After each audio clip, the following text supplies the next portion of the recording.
Hi, today I'm producing XIAOMI 12T Pro and I'll show you how to check battery temperature with Ampere app on this device. So just to do that, we should first open the Play Store app, and here in the search bar we should enter Ampere.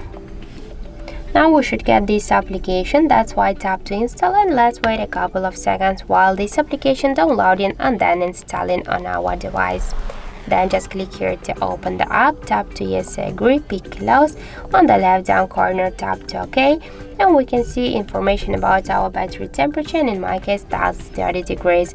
Also we can find here more information like the battery health, level, capacity, model of our smartphone, Android version, and more other info. So that's it, thank you for watching, and if you find this video helpful, don't forget to leave a like, comment and to subscribe our channel.